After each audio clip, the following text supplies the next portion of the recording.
सभी को जय यीशु।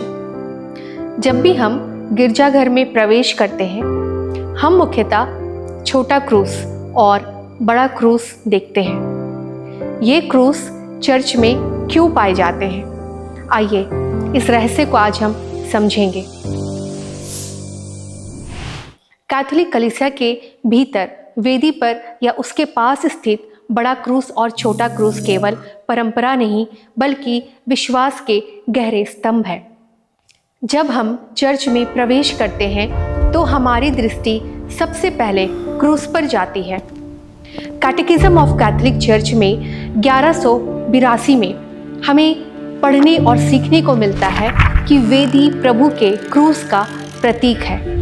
चर्च के भीतर दो प्रकार के क्रूसों का होना, एक विशाल जो सबको दिखता है और एक छोटा जो वेदी पर होता है, हमें मसीह के बलिदान की पूर्णता समझाता है।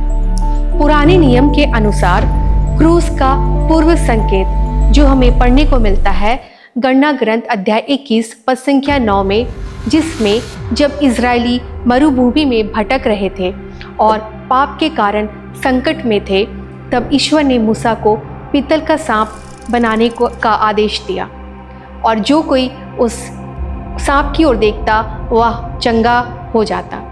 यह बड़ा क्रूस उसी ऊंचे किए गए चिन्ह का प्रतीक है जिसे देखकर पूरी मानवता चंगाई और उद्धार पाती है।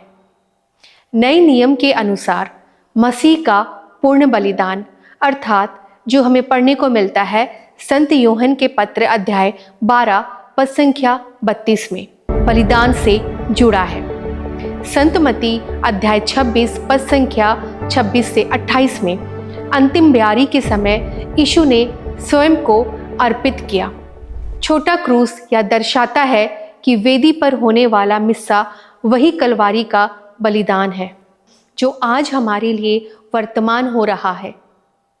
कैथोलिक कलीसिया की धर्म शिक्षा और इतिहास अर्थात जिसमें इसका ऐतिहासिक विकास को अगर हम समझेंगे तो 4वीं शताब्दी में सम्राट कॉन्स्टेंटाइन के बाद क्रूस का सार्वजनिक उपयोग बढ़ा। वेदी पर छोटा क्रूस रखने की परंपरा मध्य युग में अनिवार्य की गई ताकि पुरोहित की दृष्टि हमेशा बलिदान के मेमने पर रहे। कैटेकिज्म ऑफ कैथोलिक चर्च के अनुसार अध्याय 1367 में कैथोलिक धर्म शिक्षा कहती है कि मसीह का बलिदान और मिस्सा का बलिदान एक ही बलिदान है। छोटा क्रूस क्यों? अर्थात रोमन मिस के लिए आप सभी को जय यीशु।